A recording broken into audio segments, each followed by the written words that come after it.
Assalamualaikum warahmatullahi wabarakatuh. Halo semuanya. Perkenalkan, nama saya Nela Rahma.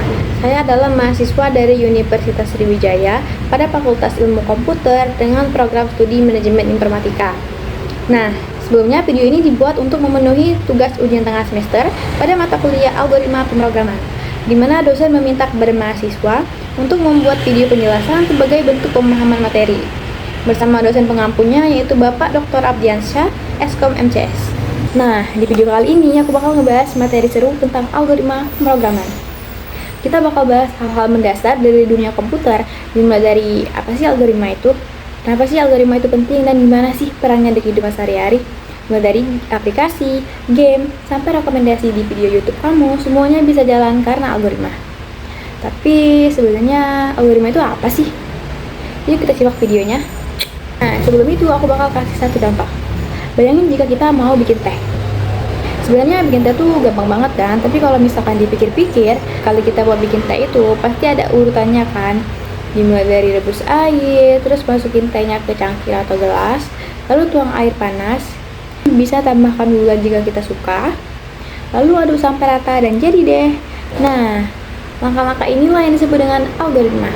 Jadi ingat ya, algoritma adalah serangkaian langkah-langkah yang terstruktur dan terbatas untuk memecahkan suatu masalah.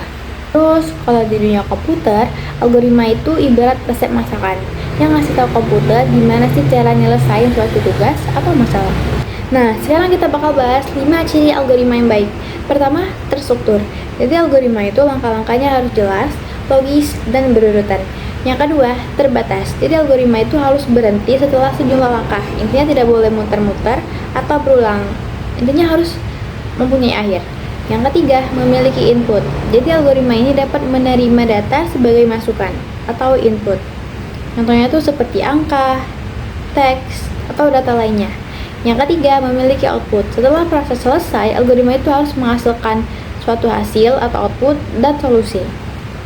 Yang kelima adalah efektif dan efisien. Jadi langkah-langkah algoritma itu harus sederhana, bisa dijalanin, tapi bisa memberikan hasil yang cepat dan benar. Kenapa sih algoritma itu penting? Nah, algoritma ini merupakan jantung dari dunia komputer, di mana menjadi dasar dari semua cabang ilmu komputer. Hampir semua yang kita lihat dan kita gunakan di dunia digital saat ini, dimulai dari mesin pencari Google, navigasi di Google Maps, sampai rekomendasi di video YouTube itu didasarkan pada algoritma yang kompleks. Memahami algoritma dengan baik tidak hanya bisa membuat kita menjadi programmer yang lebih baik, tetapi juga bisa membuat kita berpikir logis, sistematis, dan terstruktur. Oke, selanjutnya cara menyajikan algoritma. Cara menyajikannya ini ada 3, yaitu pertama narasi. Narasi ini adalah menjelaskan langkah-langkah algoritma menggunakan bahasa sehari-hari. Nah, cara ini tuh mudah dipahami, tapi juga bisa ambigu. Yang kedua, sudut. Sudut ini adalah cara menyajikan algoritma dengan menuliskan algoritma menggunakan bahasa yang lebih terstruktur. Bahasanya mirip bahasa pemrograman, tetapi tidak terikat pada aturan sintaks tertentu. Ketiga, ada flowchart. Flowchart ini adalah menggambarkan langkah-langkah algoritma menggunakan simbol-simbol grafis. Cara ini sangat efektif untuk visualisasi alur kerja. Oke, sekarang materi kedua, yaitu jenis-jenis algoritma. Nah, mengapa sih kita perlu jenis algoritma? Seperti yang kita tahu, algoritma itu adalah urutan langkah logis yang disusun untuk memecahkan suatu masalah. Algoritma ini dapat membantu menyusun program agar programnya itu menjadi lebih baik. Nah, satu masalah itu bisa diselesaikan dengan berbagai jenis algoritma tergantung pada pendekatan yang digunakan. Sedangkan masalah berbeda butuh pendekatan yang berbeda. Selanjutnya ada tingkatan algoritma.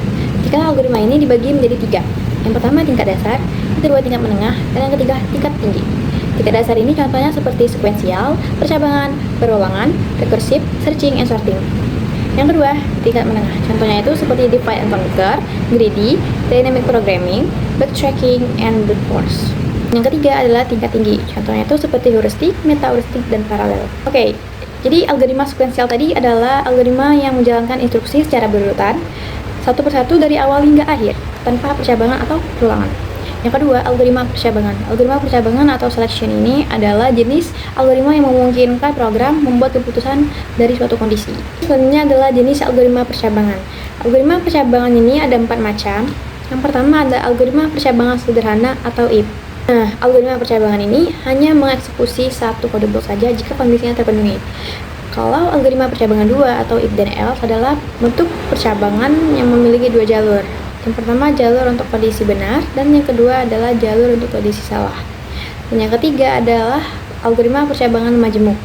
Nah, kalau misalkan algoritma percabangan 2 tadi adalah mempunyai 2 jalur yang benar dan salah, maka algoritma percabangan majemuk ini mempunyai lebih dari 2 hasil. Yang keempat adalah algoritma percabangan bersarang. Percabangan ini memungkinkan algoritma untuk bisa menangani banyak masalah yang kompleks. Algoritma tingkat dasar yang ketiga itu adalah algoritma perulangan.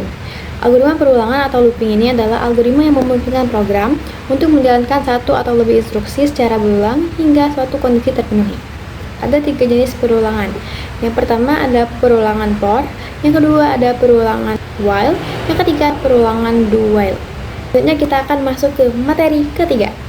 Materi ketiga ini adalah tahapan merancang algoritma. Tahapan merancang algoritma ini ada 6. Pertama, memahami masalah. Jadi untuk memahami masalah itu kita harus mengetahui apa input dan apa outputnya.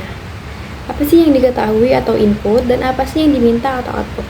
Yang kedua, menganalisis masalah. Jadi tahapan algoritma ini kita bisa memecah masalah menjadi bagian kecil atau dekomposisi. Terus kita bisa tentukan urutan kerja dan identifikasi batasan khusus, misalnya bilangan negatif, 0, dan lain-lain. Yang ketiga adalah menyusun algoritma.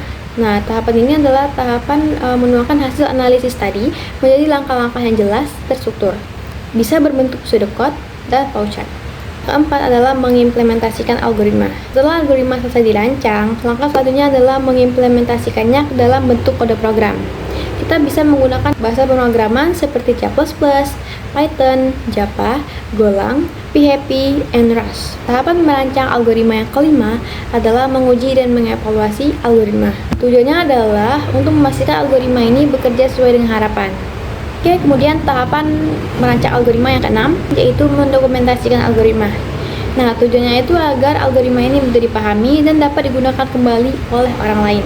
Dokumentasi ini berfungsi sebagai peta atau catatan jejak proses, karena tanpa dokumentasi, algoritma itu cuma menjadi kode hitam yang sulit dipahami bahkan oleh pembuatnya sendiri.